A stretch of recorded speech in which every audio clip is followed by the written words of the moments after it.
30번째 의학 건강 영양식품 넘어왔고요. 첫 번째 게이트웨이는 글의 순서를 찾는 문제입니다. 네, 그렇듯 주어진 박스를 잘 읽고 아래쪽 글과 연결고리만 찾으면 되겠죠. 우리 먼저 아래쪽의 어휘를 살펴봅니다. 첫 번째, 선제의, 미리 조치를 취한다는 얘기죠. 두 번째는 뭔가를 막다란 뜻이 있습니다. 일단 주어진 박스를 먼저 보도록 하죠. 주어는 일반적으로 밀접한 관계입니다. 뒤에 보니까 무엇과 무엇 사이 관계인데 between A and B를 묻고 나면 동사 존재한다 앞까지가 주어가 되겠네요. 즉 밀접한 관계가 존재한다는 거야. 첫 번째는 건강, 두 번째 간접 의문문 네모치면 무엇을 동물이 원하는가, 즉 동물이 원하는 것하고 건강 사이에 밀접한 관계가 존재한다는 겁니다. 이유가 나오겠죠? 왜냐하면 이번엔 동명사구가 두 번 뒤쪽에 있는 and로 묶이면서 병렬 구조가 주어가 됩니다. 그러니까 동사는 a가 나오는 거지. 첫 번째는 원하는 겁니다. 올바른 것을 획득하기를. 두 번째도 원하는 건데 이번에는 잘못된 걸 피하는 걸 말하겠지. 즉 일반적으로 동물들은 말이야 당연히 올바른 걸 얻기를 원하고 잘못된 건 피하기를 원한다는 얘기야. 이 두 가지가 주된 방법이란 얘기지. 그 방법 속에서 동물들이 유지하는 자기 자신들을 건강한 상태로 말이야.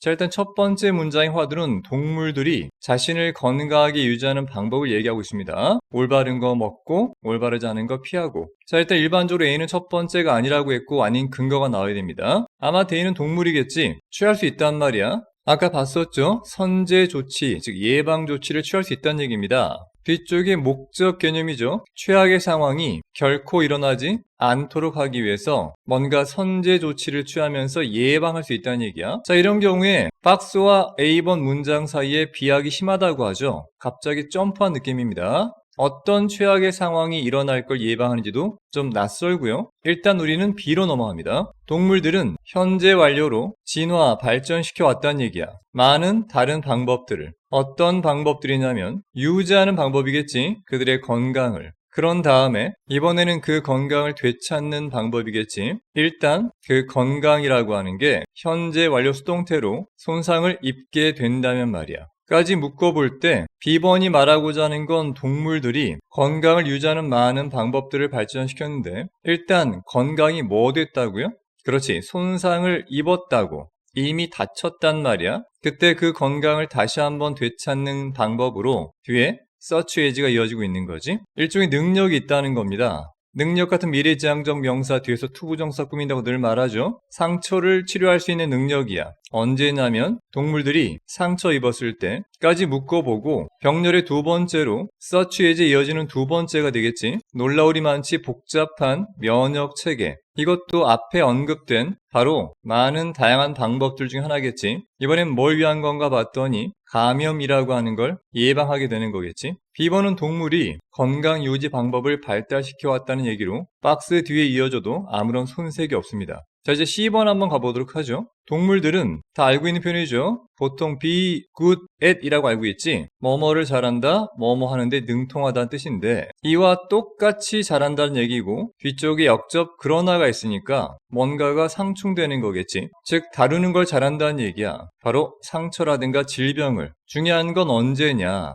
그런 상처나 질병이 심지어 일어나기도 전에 말입니다. 여기서 부상과 질병이 일어나기 전에라고 하는 건 사전에 미리 조치하는 걸 말하고 앞에서 봤던 B는 일단 부상이 생긴 다음에 생기는 거니까 사후에 조치하는 거죠. 따라서 이 두 가지가 서로 상반되기 때문에 B와 C가 역접 연결되는 게 자연스럽다고 볼 수 있습니다. 따라서 우리는 B, C를 먼저 보면 되겠지? 그러면 정답은 3번으로 압축된다는 걸 알 수가 있습니다. 우리는 공부 차원에 나머지 마저 보도록 하죠. 동물들은 일단 다치고 난 다음에 회복하는 것도 잘하지만 이와 똑같이 다치기 전에 예방하는 것도 잘한다는 얘기야. 그래서 동물들은 다시 한번 현재 완료로 진화 발전시켜 왔다는 거지. 복잡한 세트의 메커니즘을 말이야. 되보니까 마찬가지로 아직 일어나지 않은 걸 예측하는 것, 그리고 그런 것들을 피하는 걸 말하겠지. 이때 말한 danger, 위험이라고 하는 게 앞서 언급된 부상이나 질병을 말할 거야. 이런 걸 모두 예방하고 피한다는 얘기지. 이렇게 피한다는 걸 다시 언급한 게 바로 선제 조치가 되는 겁니다. 그래서 적어도 최악의 상황은 미리 예방할 수 있다는 거지. 동물들은 원하기 시작합니다. 어떤 것들을 원하는데 그게 뭐냐면 필요되어질 거겠지. 그들의 건강과 생존을 위해서. Not A but B 구문입니다. 바로 지금을 위한 것이 아니라 언젠가를 위해서 말이겠지. 바로 미래 언젠가를 위해서. 즉 다친 다음에 뒤에 처리하는 것뿐만이 아니라 다치기 전에 자신들의 건강과 생존을 위해서 충분한 예방 조치를 한다는 걸 강조하는 글입니다. 자, 여기 한 문장 요약 같이 보도록 하죠. 동물은 일단 발생한 부상과 질병 이런 걸 치유할 뿐만이 아니라 미래에 일어날 위험을 예측하고 예방하는 능력을 통해서 자신의 건강을 유지한다는 게 이 글의 핵심이 되겠지? 이해가 됐기를 바라고요. 우린 다음 문제로 넘어갑니다. 네, 첫 번째 문제 넘어갔고요. 글의 요지로 가장 적절한 걸 찾으면 됩니다. 먼저 아래쪽 어휘를 보도록 하죠. 첫 번째, 신진대사하다. 두 번째는 소화가 있습니다. 아마 우리 몸에 관련된 글인 것 같아요. 자, 일단 첫 번째 문장 보면 주어는 칼로리 수치들과 라벨들, 즉 성분 표시 같은 것들을 말합니다. 중간에 컴마 낀 건 삽입이니까 그냥 괄호치고 빼도 관계없어요. 이 주어들은 보기에는 현재 완료로 항상 형성되어져 왔던 것 같다는 얘기입니다. 수동태죠. 형성시키는 게 아니라 형성되어져 왔다는 겁니다. 바로 사회적인 근심, 걱정에 의해서. 뒤에 보니까 살찐다는 것, 즉 비만에 관해서 우리 사회가 너무나 근심, 걱정을 많이 하니까 그런 것 때문에 형성되어져 온 게 뭐라고요? 그렇지, 바로 칼로리에 대한 수치를 매기고 그런 수치를 음식들 라벨에 표시한 거겠지. 첫 번째 문장을 통해 작가가 말하고자 하는 건 뭐냐? 우리가 너무 살찔까 두려워서 음식들이 칼로리를 지금 이렇게 세고 표시하는 게 아니냐 이런 얘기입니다. 다음 문장 보시면 접속사 while부터 해서 뒤쪽에 컴마까지 한번 묶어볼 때 비록 뭐뭐지만 즉 그러한 칼로리를 알려주는 라벨들은 강조해 두겠죠. 정말로 반영합니다. 수치를 반영한다는 얘기야. 칼로리 수치를 말이죠. 특정 음식 속에 있는, 즉 특정 음식에 몇 칼로리라고 적혀 있으면 사실상 정확하게 그 음식의 칼로리 숫자를 반영해 준다는 거야. 즉 칼로리 숫자 자체가 잘못됐거나 오역된 건 아니란 얘기입니다. 중요한 건 그렇지만이겠지. while이니까. 이때 말한 day라고 하는 건 앞에 언급된 그런 라벨들을 말하겠지? 실제로 반영하고 있지는 않다는 겁니다.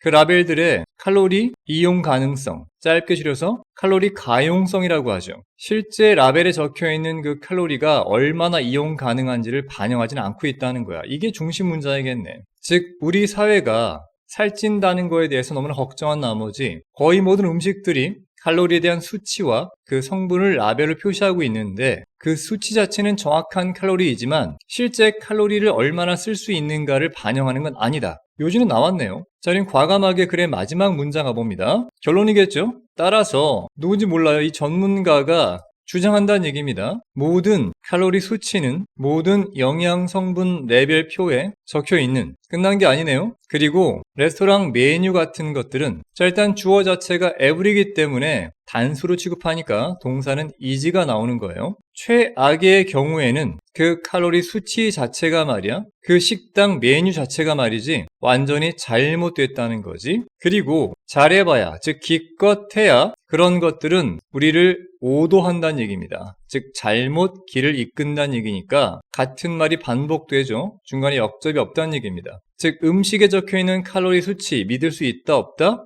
실제 활용 가능성, 즉 가용성 측면에서는 맞지 않다는 얘기입니다. 연관된 요지를 한번 찾아보자면 한글이니까 정답이 바로 보이겠죠.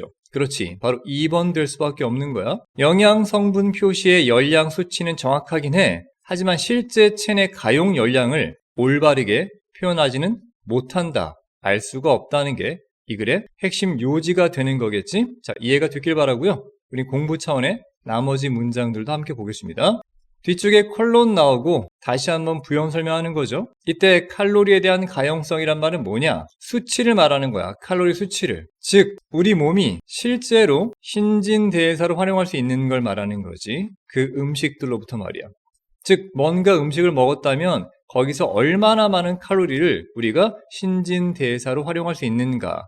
그게 바로 칼로리 가용성이라는 얘기야. 자, 드디어 전문가 나옵니다. 여기 대학교의 이 전문가가 주장한다는 거지. 접속사 that 이하라는 사실을. 주어는 동명사입니다. 칼로리 가용성이라는 걸 이해한다는 것이 사실은 중심적이라는 거야.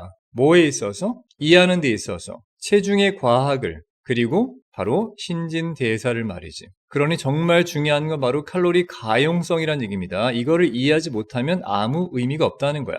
핵심 키워드니까 계속 반복되죠. 칼로리 가용성이라고 하는 건 입니다. 즉 칼로리의 양인데 어떤 칼로리인가 봤더니 그 칼로리는 실제로 추출될 수 있는 칼로리야. 바로 과정 동안에 소화랑 신진대사 과정 동안에 말이지. 뒤에 보니까 as opposed to는 그냥 뭐뭐가 아니라 정도로 해석하시면 됩니다. 즉 칼로리 수치가 아니라 어떤 칼로리인가 하면 갇혀있는, 바로 그 음식 속에 갇혀있는 음식 자체의 칼로리 수치가 아니라 그 음식을 먹었을 때 우리가 소화하고 신진대사 일어나겠죠? 그런 대사 동안에 어쨌든 우리가 그 음식에서 칼로리를 추출할 거 아닙니까? 따라서 추출되어질 수 있는 그 칼로리의 수치가 바로 뭐라는 얘기야? 칼로리 가용성이라는 얘기입니다. 실제 음식 속에 100이 있다고 해도 우리가 소화하고 대사로 이용할 수 있는 게 50밖에 없다면 칼로리 가용성은 50%밖에 안 되는 게 되겠죠. 즉 다시 말이야. 접속사 while부터 뒤쪽에 있는 컴마까지 묶어볼 때 뭐뭐지만 어떤 음식이 가지고 있을지 모르지만 100칼로리를 그 음식 속에 방금 예를 든 거겠죠. 우리의 몸들은 어쩌면 소화시킬 수 있을지 몰라. 오직 일부만을, 바로 그 100들 중에서. 이게 아까 예를 든 50 정도가 될 수 있겠지. 따라서 이 전문가는 주장하는 거야. 모든 영양 성분 레벨표가 있잖아. 거기에 있는 칼로리 수치라든가 레스토랑 메뉴에도 칼로리 적혀 있죠. 이것들은 일단은 잘못된 거라는 얘기야. 그걸 다 먹는다고 다 살찌는 게 아닙니다. 우리가 소화시키고 신진대사 이용할 수 있는 것만 살찌는 거겠지. 물론 운동하면 또 살도 안 찌겠지만, 그리고 기껏 해봤자 이거는 잘못 이끄는 거다, 오도하는 거다, 오해를 불러일으킨다는 게 되니까 정답은 2번인 거 알 수 있습니다. 나머지 한글이니까 넘어가겠습니다. 자, 여기 한 문장 요약 같이 보도록 하죠. 식품의 칼로리, 즉 열량 표시는 실제로 우리 몸이 이용할 수 있는 열량을 반영하는 게 아니란 말이야. 그래서 오해를 불러일으킬 수 있다는 게 이 글의 핵심 내용이 되겠죠. 이해가 됐길 바라고요. 우린 다음 문제로 넘어갑니다. 두 번째 문제는 빈칸 추론 문제고요. 빈칸은 글의 마지막 문장에 포함되어 있습니다. 먼저 어휘 살펴보도록 하죠. 주인공과 존재 그리고 공감을 불러일으키는, 염두에 두시고요. 빈칸은 마지막 문장의 주어에 해당됩니다. 아마도 결론이겠죠. 따라서 이 주어라고 하는 것은 종종 됩니다. 최상급으로 가장 강력한 공감을 불러일으키는 요소가 된다는 거야. 영화에서 말이지. 자, 일단 특징은 영화라는 거고요. 그 영화 속에서 우리가 어떤 공감을 느끼려면 영화 속에 뭔가 요소가 있을 거 아닙니까? 공감을 불러일으키는. 그 중에 가장 강력한 거, 그게 바로 이거란 얘기야. 즉 이것 때문에 우리가 공감을 느낀다는 건데, 일단 빈칸의 앞뒤 문장 중요하다고 했으니까 바로 위에 문장 보도록 하죠. 우리는 할 필요가 없다는 겁니다. 동일시할 필요가 없다는 거야. 완벽하게. 누구랑? 바로 주인공과. 영화에 나오는 주인공이 있고요. 그 주인공을 바라볼 때 우리가 그 주인공의 심정과 완벽하게 동일하게 될 필요는 없다는 말하고 있습니다. 뒤에 보니까 할 수 있도록 하기 위해서, 즉 이해하고 내면화하기 위해서 그 주인공들의 반응을, 아마도 어떤 질병에 걸린 모양이죠. 뒤에 보니까 오직 이야만 아마도 이해하고 내면화하면 된다는 말인 것 같아. 즉 앞에 언급된 질병 그리고 질환 같은 것이 사실은 아주 보편적인 위협이라는 것만 알면 된다는 거지. 예를 들어 영화의 주인공이 어떤 암에 걸렸다고 칠 때 우린 그런 암에 대한 보편적인 위험성만 알면 되는 거지, 굳이 꼭 그 주인공과 나를 동일시할 필요까지는 없다는 얘기입니다. 그렇다면 영화 속에서 그렇게 암에 걸린 주인공과 공감을 느끼려면 뭐를 잘 봐야 되겠다는 얘기죠. 아마도 그 주인공이 어떻게 암을 극복하는가를 보면 되는 거 아닐까요? 그렇게 생각하면 정답은 아마도 3번으로 압축될 것 같은데, 즉 주인공의 반응을 지켜보는 거죠. 정말 그런 거 아닌가? 본문의 첫 번째 문장부터 같이 보겠습니다.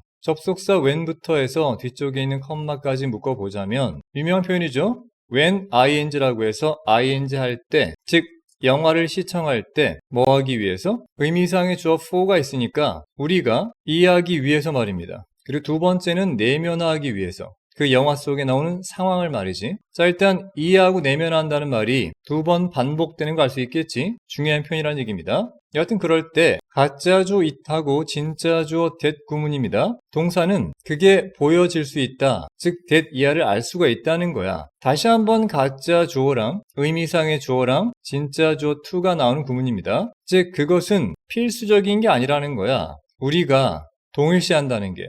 그것도 완벽하게. 뒤쪽에 있는 콤마는 삽입 형태죠. 완벽하게 동일시하는 게 아니라면 심지어는 at all, 즉 전혀 똑같을 필요가 없다는 거야. 바로 주인공과 말이지. 자, 같은 말이 반복되고 있죠. 굳이 그 주인공하고 내가 완벽하게 동일시될 필요가 없다. 여기도 마찬가지겠죠. 주인공과 전적으로 동일시될 필요가 없다는 걸 말하고 있는 거야. 다음 장 보면 실로 시청자는 오직 가질 필요가 있다는 거야. 감각을. 이때 have a sense라고 하는 건 사실상 감각을 가진다는 게 아니라 이해한다고 보시면 됩니다. 그래서 이해할 필요가 있다는 거지. 뒤에 보니까 뭘 이해하는지 나옵니다. 간접 의문 네모치면 도대체 왜 주인공의 반응이 사실상 적절한지 말이야. 그들의 상황에까지 묶어보자면 우리 관객들이 해야 될 필요가 있는 건 주인공이 처한 상황, 그 상황에 주인공이 하는 반응이 있겠지. 그게 도대체 왜 적절한지 그것만 이해하면 된다는 얘기야. 우린 아래를 먼저 봤지만 만약에 주인공이 암에 걸렸단 말이야. 의사가 암 말기입니다 라고 말을 했어. 그때 주인공의 반응 적절한 건 뭐겠어? 놀람과 좌절, 공포, 실망 같은 거겠지. 그런 것만 이해하면 되는 거야. 굳이 우리가 실제 암 환자가 될 필요는 없다는 얘기입니다. 만약 우리가 고려해 본다면 이러한 점을 말이야. 자, 어떤 관점에서 예를 들면 말이야. 바로 공포 영화라는 관점에서 한번 예를 들어서 생각해 본다면 우리는 하지 이것을 가장 쉽게 한다는 거야. 언제냐면 뭐뭐 할 때, 즉 초자연적 존재가 나타날 때, 이를테면 귀신 같은 게 나타나면 그런 상황 속에서 주인공의 반응이 왜 적절한지를 이해할 수 있게 되는 거지. 정말 쉽게 이해하지 않겠습니까? 우리는 이해할 수 있게 됩니다. 도대체 왜, 예를 들면 말이지, 그 등장인물이 뛰는지, 바로 그 귀신 들린 집에서 말이야. 당연한 거 아닙니까? 귀신 들린 집에서부터 최대한 멀리 벗어나도록 뛰어야 될 거 아닙니까? 간단히 말하면 이해가 된다는 거야. 다음 장 보면 특히나 어떤 상황, 환경 속에서 어떤 상황이냐면 우리가 공유하는 똑같은 문화를 말이야. 바로 그 주인공이랑 까지 묶어보자는 얘기지. 자, 이때 주인공과 똑같은 문화를 우리가 공유한다는 건 그 주인공이 살고 있는 세상도 지금 우리처럼 귀신이 없는 세상이라는 얘기입니다. 만약에 세계관 자체가 달라서 영화 속에는 귀신이 원래 출몰하는 거라면 이렇게 도망갈 거라고 우리가 이해하지 못하겠지. 하지만 우리가 지금 사는 세상과 똑같은 문화면 귀신 봤을 때 도망가는 건 당연히 이해된다는 얘기입니다. 그러니 특히 그런 상황 속에서 우리는 쉽게 확립할 수 있다고, 즉 알아낼 수 있다는 얘기야. 간접 의문 네모치면 왜 그 등장인물들은 뒤쪽에 꾸며야겠죠? 우리가 지금 바라보고 있는 그 등장인물들은 도대체 왜 찾게 되는 건지 또는 알게 되는 건지, 오형식이죠. 또는 느끼게 되는 건지, 초자연적이거나 끔찍한 괴물을 자연적이지 않은 것이라고 말이야. 자, 오형식 문형입니다. 알게 된다, 느낀다. 목적어인 초자연적이거나 무서운 괴물을 바로 자연스럽지 않은 것이라고. 앞쪽에 목적어, 형용사로 목적격 보호가 온 겁니다. 즉 우리가 바라보는 등장인물들이 도대체 왜 이런 걸 낯설어 하는지 우리는 그 이유를 정확히 쉽게 이해할 수 있단 말이야. 같은 문화 속에 살고 있는 그런 주인공이니까. 자, 이번에는 공포영화가 아니라 질병에 관해서 말이야. 즉 영화 속에 질병이 있다고 치면 똑같은 상황이 마찬가지 진실이란 얘기입니다. 우리가 같은 문화라면 주인공이 암에 걸렸다고 칠 때 우린 쉽게 이해할 수 있겠지. 주인공이 어떤 마음일지. 그래서 우리한테 필요한 건 뭐냐? 주인공과 동일시되는 게 아니라 그냥 암이란 질병이 얼마나 위협적인 존재인가, 그 정도만 알면 되는 거지. 나머진 우리가 영화를 볼 때 그 주인공이 어떻게 그런 거에 반응하는가, 이것만 봐도 충분히 그 주인공의 마음과 공감을 느낄 수가 있다는 거지. 그러니 이 글은 시종일관 그 주인공의 반응을 통해서 우리가 공감을 느낄 수 있다는 걸 강조하고 있는 거지. 만약 공포영화라면 그 반응은 얼른 달아나는 게 되겠지. 이건 질병이 있는 경우에도 결국 똑같이 마찬가지라는 얘기입니다. 그리하여 정답 몇 번? 3번. 등장인물의 반응을 잘 보면 영화 속에서 강력한 공감을 느낄 수 있다는 게 이 글의 핵심이 되겠지? 나머지 오답인가 잘 보겠습니다. 보편적 갈등이라고 했는데 이 글에선 주인공의 반응을 통해서 공감을 느낀다는 언급만 있었을 뿐 주인공이 어떤 누군가와 갈등 겪는다는 말은 언급된 바가 없었죠. 두 번째는 감정적 변화인데 마찬가지 이 글에서는 주인공이 어떤 감정적 변화를 겪는다는 것도 언급된 바가 없었습니다. 네 번째는 서사적 관점인데 이야기 전체를 통해 공감을 느낀다는 그런 내용도 언급된 바가 없었죠. 마지막은 인간관계, 즉 대인관계를 말하는데 이 또한 본문 내용에 언급된 바가 없었습니다. 정리해보자면 영화를 보는 관객은 굳이 영화 속 인물과 완전히 동일시될 필요가 없다는 얘기야. 그저 등장인물들의 상황과 반응을 이해함으로써 충분히 공감을 느낄 수 있다는 게 이 글의 핵심 내용이 되겠죠. 자, 이해가 됐기를 바라고요. 우린 다음 문제로 넘어갑니다. 네, 세 번째 문제는 전체 흐름과 관계없는 문장을 찾는 겁니다. 여러 번 언급했지만 보통은 첫 번째 문장과 1번까지가 주제가 이어집니다. 그래야 정답은 2번, 3번, 그리고 4번 중에 엉뚱한 문장이 포함되는 게 일반적이고요. 마지막에 5번 문장은 다시 원래 주제로 돌아와야 되기 때문에 정답일 리가 없다고 했지. 통계상 가장 많은 정답은 4번이 압도적이라고도 말씀드렸습니다. 자, 일단 어휘 살펴보고 첫 번째는 비만, 저인망 어선, 취약한. 이 저인망 어선이라고 하는 건 배가 그물을 물속 깊은 바닥까지 긁어 모아서 물고기 잡는 어선을 말합니다. 자, 일단 첫 번째 문장을 통해서 이 글의 주제를 찾아보도록 하죠. 주어는 해조류입니다. 이것들은 알려져 있단 말이야. 자신들의 용도로 말이지. 다양한 활용 속에서. 자, 일단 첫 번째 문장은 대충 쓰는 법이 없다고 그랬죠. 해조류가 엄청나게 다양한 방식 속에서 잘 활용되고 있다는 게 중요하다는 얘기야. 그런 걸로 유명하다고 했으니까 말이지. 자, 일단 해조류 굿, 좋다는 긍정적 느낌으로 첫 문장 시작합니다. 다음 문장의 ing는 뒤쪽에 있는 컴마까지 묶게 되는 분사 구문 형태가 되겠지. 즉, 첫 번째 유기체로서 바로 해양 속에 있는 먹이사슬의 첫 번째 유기체로서 그 해조류들은 제공한다고 영양분을 동물들에게. 뒤에 보니까 물속에 있는 동물이건 육지에 있는 동물이건 모두에게 준다는 거야. 다시 한번 해조류 굿, 좋다는 플러스 요인이 이어지고 있습니다. 이쯤 되면 아마 주제는 뭐야? 해조류는 굉장히 유용하다 정도가 되겠지? 1번 봅시다. 해조류들은 수동태로 사용되어진다는 거야. 뭐로써? 단백질 공급원으로서. 뒤쪽에 병렬 구조 나오고 있지? 자, 엄청나게 많은 컴마와 함께 계속 병렬 구조가 이어지고 있는 걸 보입니다. 자, 컴마가 진짜 많지 않습니까? 이런 거 솔직히 말하면 다 읽을 필요가 없다는 거야. 실제 시험 볼 때는 말이죠. 딱히 역접 보이지 않으면 이 문장의 끝, 그리고 많은, 비교급 방조겠죠? 더 많은 분야에서 이 글의 핵심 주제, 해조류라고 하는 건 굉장히 좋은 거다. 이점이 있다 정도로 보고 넘어가면 됩니다. 지금 공부 차원이니까 짧게 보겠습니다. 해조류가 사용되는 건 단백질 원료, 맛을 더해주는 첨가제라든가. 전치사 for가 나왔으니까 뒤에 동명사 ing가 총 3번에 이어서 병렬 구조로 이어진다는 거 알 수가 있습니다. 첫 번째는 줄이는 걸 위해서 말이죠. 바로 혈당을. 두 번째는 만드는 걸 위해서 말입니다. 뒤에 보니까 약을 만드는 건데 감기약, 기침약, 기타 등등을 말이지. 세 번째는 예방하는 것을 위해서 비만을 예방하는 거지. 뭐로써? 동물의 사료로서. 또한 바이오 연료의 원료로서. 그리고 다시 한번 전치사 나오고 있죠. 뭘 위해서? 바이오가스 생산과 겔로 만드는 것, 그리고 농축화, 그리고 안정화 재료로. 뒤에는 처리는 처리인데 아마 폐수 처리, 그리고 더 많은 기타 등등. 다시 말합니다. 실제 시험 볼 때는 읽을 필요가 없는 내용들입니다. 이렇게 해조류가 하는 좋은 일들이 많다는 얘기야. 자, 일단 전체 흐름을 알겠죠? 해조류 좋은 일 많이 한다. 자, 2번부터 눈여겨봐야 됩니다. 접속사 while부터 해서 뒤쪽에 있는 컴마까지 묶어볼 때 비록 뭐뭐지만 해조류는 가지고 있지만 아주 많은 용도를 말이야. 그 해조류는 수동태로 여겨진다고요. 환경 친화적이라고. 자, 역접 while이 있기 때문에 뭐뭐인 반면인 줄 알았는데 이땐 역접이라보다는 다른 한편으로는 해조류가 또 환경 친화적인 측면이 있다는 거야. 이 또한 해조류에 대한 플러스 요인이 되는 거지. 자, 그리고 나서 수동태로 발견되어집니다.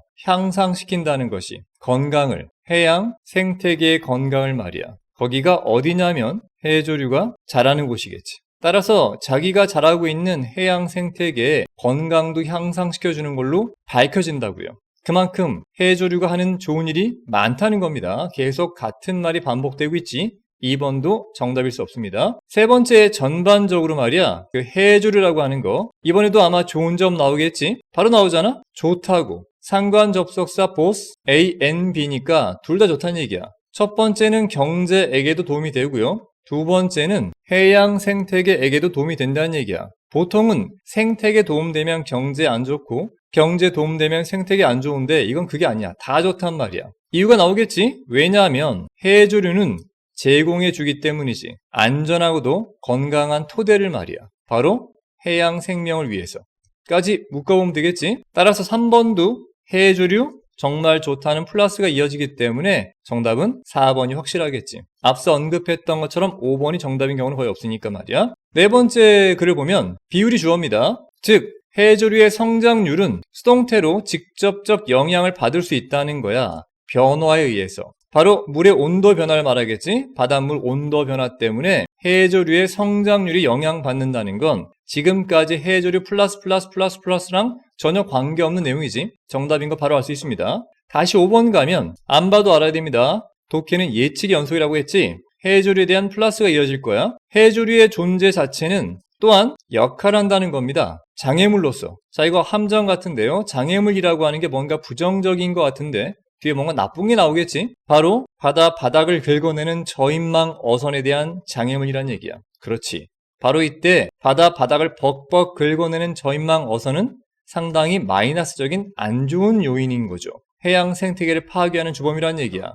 이거에 대한 장애물이란 말은 뭐야? 해양 생태계 파괴를 막아준다는 플러스 요인이 되는 거죠. 이렇게 저인망 어선이 바닥을 긁는 걸 막아줌으로써 그것에 의하여 분사구문이겠지? 보호하면서 해수면 바닥을 보호하고 그리고 연약한 그 지역의 환경도 보호해주는 거지. 그리하여 5번 문장까지도 해조류의 존재 자체가 얼마나 플러스 요인인가를 설명하는 걸로 끝나고 있습니다. 본문은 초지일관, 해조류의 장점을 열거하는 글이었어요. 4번만 생뚱맞은 내용이었죠. 한 문장 요약 같이 보겠습니다. 핵심 키워드 해조류는 식품과 의약품에서부터 시작해서 뒤쪽에는 에너지와 환경 보호에 이르기까지 정말 어마무시한 다양한 용도로 활용되며 생태계와 경제 모두에게 이롭다. 한마디로 해조류 짱이다. 작가가 해조류를 정말 좋아하는 것 같습니다. 이해가 됐길 바라고요. 우린 다음 문제에서 뵙겠습니다.